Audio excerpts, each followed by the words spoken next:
Hey guys, it's Davis from the Czech community, and in this official Elvenar video tutorial, I'm going to provide you with all the basics that you need to know to understand how fighting in Elvenar works, how to choose and prepare units for the battles, and share with you some tips that are going to help you to take over the battlegrounds. So take a seat and subscribe to this channel so that you can always stay up to date with the latest from Elvenar. The world of Elvenar is full of peaceful creatures, and you might spot the option to negotiate in many places of the game, but sometimes you just need to roll up your sleeves and take your army out of the camp, as the production of resources is not always sufficient for all those demons you face, whether it is in provinces, tournaments or the Spire of Eternity. Opting for the fighting option might have a much higher potential to get you to progress further in the game, and what's more important, for a much lower cost. So let's begin with the basics. Once you build a military building in your city, such as the barracks that you can unlock very early in research, you can start training your first units. You can see here that you are training your units in specific amounts. That's called the training size. It represents how many units can be trained simultaneously in one training slot. When you look into this in more detail, you can review the way it is calculated. As you can see here, most of my training size is provided by armories. This is the building that is primarily used for increasing your training size, so I recommend you to build and upgrade several of them, as it will not only increase the number of units you can train, but will also result in increasing the training time that will cover more of the time you spend away from the game. Once you collect your units, they immediately appear in the army camp. This is also the place where you can review how many units you have at your disposal. The way they are grouped here is called squads. Each squad contains a certain number of units, and this is actually the point where you stop being interested in the number of units anymore, as from now on, everything will be shown to you in squads. Every time you take your units into the battle in World Map Province, you actually fight with your squads, whose strength is equal to all the units within the squad. One could say that the bigger your squad size is, the easier a fight in a province gets. In World Map Provinces, you face a fixed enemy squad size. The enemy squad size depends on how far away the province is located from your city, so by increasing your squad size, the World Map Province battles become easier for you. You can increase your squad size by researching the specific technologies in the research tree, of which there are several to find in each chapter. Now, when you hover over different units in the army camp, you will spot that the number of units required to fill one squad might vary from unit to unit. The difference here is caused by something called unit size. When you take a look at the details of any unit and hover over this icon, you can see what the size of that specific unit is.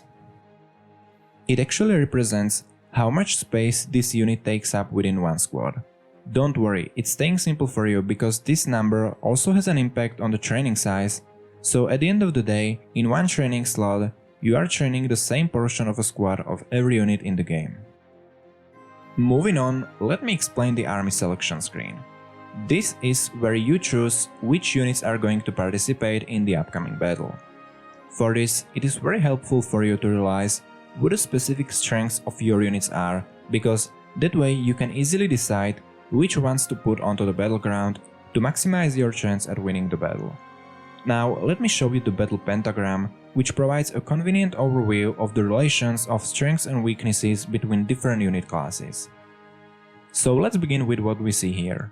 As you can see, we have 5 groups of units, each representing one specific unit class: light melee units, light range units, mages, heavy melee units or heavy range units in the bottom right. Now, inside the pentagram, you can see a bunch of arrows. These show us how efficient the specific unit classes are against other classes around them. Let's consider heavy range units right here. The green arrows are pointing to the classes that heavy range units are the most efficient against. On the other hand, red arrows give us an idea about which classes heavy range units are least efficient against. We can apply this to any other class in the diagram and immediately get an idea which units to use in battle against the specific setup of the enemy's army. If you find it difficult to remember this diagram, you can easily review unit strengths and weaknesses in the game itself, where this diagram can be found under the military help window Or actually, you can hover over your units while being in the army selection screen, where the tooltip immediately appears to show which classes the respective unit is best against. When you fight in provinces on the world map, you may notice that the number of squads the enemy's army consists of might not always be the same, it may vary from one encounter to another. But don't be confused, a larger number of squads does not necessarily mean a higher difficulty, because you can see that the more squads the enemy army consists of, the lower a single squad size actually is. So at the end of the day, every encounter in the province has around the same difficulty compared to all other encounters in the same province. When it comes to the number of squads you face, you should pay more attention to the individual selection of classes, as for example, 2 Mistwalkers as 2 of 7 enemy units have a much lower strength and importance compared to an encounter setup in which the Mistwalkers are 2 of only 4 or even less enemy units. For example, in this scenario, we are facing the Mistwalker units as 2 of the only 4 unit classes in the enemy's army, so basically these Mistwalkers cover half of the enemy's overall squad size in this battle. Following this, in our setup the unit division should be around the same ratio, so that those units that are strong against lighter range units such as the Mistwalker should also form around half of our overall squad size. Okay, so far we have discussed the ways you can improve the chance for winning your battles in the battle preparation phase. This can still be improved by taking a look at how units are actually placed in the battleground. The order of the units you choose has a direct impact on the initial positions of your units on the battleground. Keeping this in mind, you can already specify in the army selection screen where your units will be placed in battle and can position them so that each unit stands near the enemy unit that it is efficient against. Keeping this in mind is very efficient when it comes to using automatic battle, and it can be improved even more while playing the manual battle, which is currently not available in the mobile version.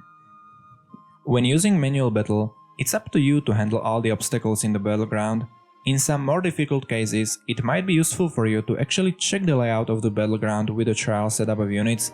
You can then abandon the battle, rearrange your setup so that it reflects the positions of the obstacles in the battleground that you have discovered, and then start the battle again. Know that you can retreat from a fight at any time while having a manual battle, and you only lose units that were already hit by the opponent, so in retreating right after the battle started, you don't lose anything, unless one of the enemy's units started the battle first. And if this will happen, it's something you can check by looking at initiative attribute of the enemy units. Units with higher initiative attack first. And with that said, that's it for this tutorial. I hope you found these insights into the battle system useful. Now go defeat your enemies and hit the red subscribe button below. See you in the next video.